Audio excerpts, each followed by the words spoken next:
और बाहर जाकर आपको पता है कि बर्गर खाते हुए नजर आए और इतने इतने बड़े साइज़ के बर्गर होते थे और वो सामने रख कर खा रहे होते थे। यहाँ से ये कहकर गए हैं कि जनाब मेरे प्लेटलेट ऊपर नीचे हो रहे हैं, और वहाँ बड़ी बड़ी प्लेटों में बड़े बड़े बर्गर नजर आए। तो ऐसी बड़ी बड़ी प्लेटों में बड़े बड़े बर्गर खाने वाले लोग जो हैं वो पाकिस्तान में सियासत करने आएंगे तो बेड़ा ही गर्क होगा ना। अस्सलाम वालेकुम।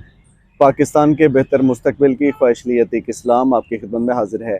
मैं आज आपसे बात करना चाह रहा हूँ कि क्या अमरीकी तसल्लुत और अमरीकी निज़ाम इस खित्ते में पाकिस्तान में कामयाब रहेगा या उसकी जड़ें खोखली हो रही हैं। मैं आपको पहले भी बता चुका हूँ कि अमरीकी कश्ती में जो लोग सवार होकर आए हैं उनका मुस्तकबिल पाकिस्तान में खोखला है, और वो ऐसी कुर्सी पर इक़्तिदार में बैठे हैं लोग आकर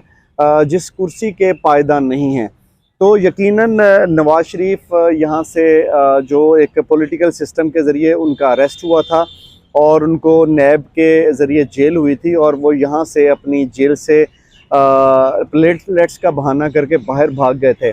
और बाहर जाकर आपको पता है कि बर्गर खाते हुए नज़र आए और इतने इतने बड़े साइज़ के बर्गर होते थे और वो सामने रख कर खा रहे होते थे। यहाँ से ये कहकर गए हैं कि जनाब मेरे प्लेटलेट ऊपर नीचे हो रहे हैं, और वहाँ बड़ी बड़ी प्लेटों में बड़े बड़े बर्गर नज़र आए।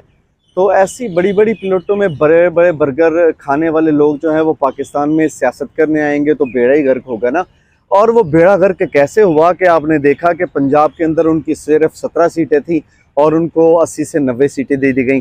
और ऐसी सीटें जो कि तहरीक इंसाफ को मिली थी। और खुदा का कहर कुछ इस तरह से नाजिल हो पॉलिटिकल सिस्टम पे कि पाकिस्तान गहरी खाई में, इकॉनमी की गहरी खाई में गिरने जा रहा है, और यहाँ पर उनकी जो एक फ़िक्स सीटें हैं वो भी उठाकर जो है वो मुख्तलिफ जमातों की झोली में डाली जा रही हैं। खैबर पख्तूनख्वा के अंदर हमें सुनने को मिला है कि वहाँ पर जो फ़िक्स सीटें होती हैं और जो सीटें पॉलिटिकल जमातों को अक्सरियत के हिसाब से दी जाती हैं, उन जमातों को भी ऐसे बांटा जा रहा है मुख्तलिफ सियासी जमातों में जिस तरह से रेवड़ियाँ बांटी जा रही हैं। लेकिन सारी दुनिया को पता है, और सारी दुनिया में टाइम मैगज़ीन के साथ साथ मिडल ईस्ट के जो इस वक्त नामी ग्रामी अल जज़ीरा टीवी और दीगर टीवी हैं, उनमें ख़बरें चल चुकी हैं कि पाकिस्तान में आने वाली हुकूमत जो है वो जाली हुकूमत है। और IMF भी ये कह चुका है कि पाकिस्तान में ये जो हुकूमत है ये अवामी गैज़ो गज़ब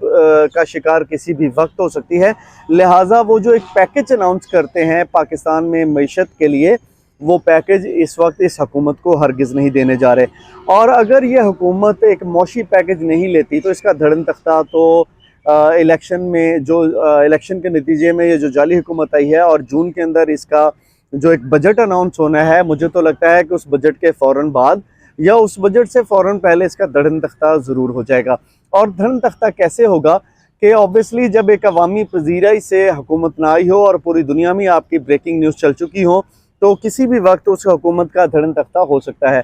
तो ऑब्वियसली अभी में अवामी पजीराई नहीं है, और खैबर पख्तूनख्वा के अंदर तो क्लीन स्वीप हुआ है क्योंकि वहाँ पर धांधली इसलिए नहीं हो सकी कि वहाँ पर चित्रोल बहुत होनी थी, और लोग जो है वो पहले ही स्वात के अंदर और मुख्तलिफ शहरों के अंदर, पेशावर के अंदर बड़े बड़े जलसे कर रहे थे, और वो जलसे करने से बाज नहीं आ रहे थे, और वो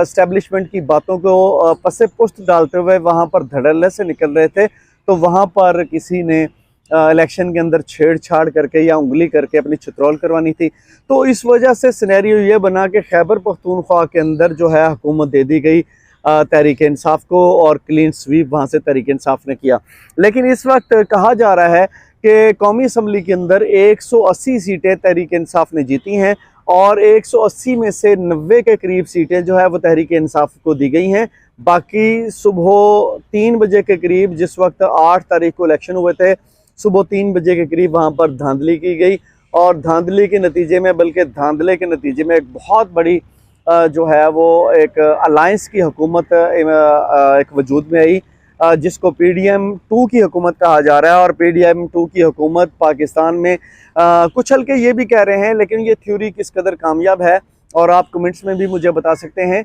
कि एक थ्योरी ये भी है कि इन लोगों की मिट्टी प्लीत करवाई जा रही है, एस्टेब्लिशमेंट इनको इक़्तिदार में लाके, क्योंकि नवाज शरीफ साहब ने जगह जगह पर जो है रोड्स के ऊपर और मुख्तलिफ जगह पर जलसे करके बाजवा साहब को ललकारा था, और बाजवा साहब को जो इस वक्त जो है वो कहा था कि बाजवा ही इसका जिम्मेदार है इमरान खान को लाने का, और धड़ल्ले से गजवज के जो नाम लिए थे उनको यहाँ से बाहर भेजा गया, और नवाज शरीफ साहब जो बैरूनी आंकड़ों की मदद से दोबारा रिस्टोर होने की कोशिश कर रहे थे और हमारी मुल्की इस्टेब्लिशमेंट पर वो दबाव डलवा रहे थे, तो इस्टेब्लिशमेंट ने ये फैसला किया कि यहाँ पर उनको लाया जाए, उनके जलसे जुलूस कामयाब करवाए जाएँ, उनको सपोर्ट किया जाए। लेकिन उससे क्या होगा कि वो जब इस्टेब्लिशमेंट की गोद में आएंगे और लोग उनको देख लेंगे कि वोट को इज्जत दो की बजाय वो इस्टेब्लिशमेंट की गोद में दोबारा बैठकर आ रहे हैं,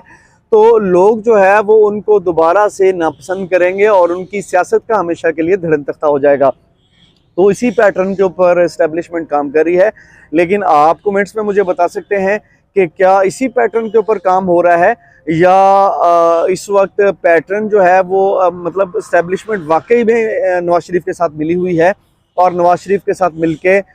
बैरूनी आकाओं की मदद से काम किया जा रहा है। क्योंकि इस वक्त इमरान खान की जो सियासत है वो बिल्कुल इस्टेब्लिशमेंट की को कह रहा है कि आप वापस अपनी बैरकों में जाएं और अपनी जो पाकिस्तान की सियासत है उसमें बिल्कुल आप किरदार ना अदा करें, और आप इसके अंदर किरदार अदा करेंगे तो पाकिस्तान की जो अवाम है उनको इस वक्त जो है वो बहुत बड़ा धचका लगेगा। तो वो पाकिस्तान की इस्टेब्लिशमेंट को बैरकों में वापस भेजना चाह रहे हैं, पाकिस्तान की जो इस्टेब्लिशमेंट को बैरकों में वापस भेजना चाह रहे हैं, और देखना ये होगा कि आने वाले दिनों में वो वाकई भेज सकते हैं। लेकिन वो जेल के अंदर बैठे जो है वो किसी किस्म की डील नहीं कर रहे, और इस डील ना करने के नतीजे में अवाम झुरमट दर झुरमट इमरान खान के ताक़ुब में जा रही है, इमरान खान को पसंद कर रही है। अगर ऐसा ही चलता रहा तो आने वाले वक्तों में इस्टेब्लिशमेंट की ताकत मज़ीद कमज़ोर होती जाएगी और इमरान खान अवाम के अंदर मज़ीद मजबूत होता जाएगा। और कहते हैं कि अगर सुप्रीम कोर्ट ऑफ पाकिस्तान में जल्द डिसीजन हो जाता है, जो कि खैबर पख्तूनख्वा की हाई कोर्ट के अंदर ये फैसला हो चुका है, और अगर उनको ये जाली तरीके से जो खींची गई सीटें वापस कर दी जाती हैं या वो वापस लेने में अदालतों के ज़रिए कामयाब हो जाते हैं और बजट के फ़ौरन बाद इमरान खान आ जाते हैं, तो देखना होगा कि वो किस किस्म की हुकूमत चलाते हैं। अगर वो 180 सीटें लेने में कामयाब हो जाते हैं और 172 कौमी असम्बली में आपका हुकूमत बनाने के लिए सीटें चाहिए होती हैं, वहदतुल मुस्लिमीन, मौलाना फजलुर रहमान और दीगर जमातों को मिलाकर अगर वो 225 या 230 सीटें हासिल करने में कामयाब हो जाते हैं और 2/3 अक्सरियत हासिल करने में वो कामयाब हो जाते हैं, तो अब इस्टेब्लिशमेंट की ताकत को पाकिस्तान के अंदर एक बहुत बड़ा धचका लगेगा और यकीनन इस्टेब्लिशमेंट को वो अवामी ताकत से पुष्ट करेंगे और अमरीकी कश्ती में जो सवार होकर आए हैं उनको एक बहुत बड़ा धचका लगेगा। और पाकिस्तान जैसे खित्ते में जहाँ पर अमरीका की बाक़ियात इस वक्त दफन होने जा रही हैं, तो अमरीका जैसी ताकतवर मुल्क को इस पाकिस्तान के अंदर बहुत बड़ा धचका ज़रूर लगने जा रहा है और ये धचका लगना भी चाहिए, क्योंकि पाकिस्तान के ऊपर हुक्मरानी करने का जो हक़ है वो सिर्फ़ और सिर्फ पाकिस्तान की अवाम का है। मेरा ख्याल है कि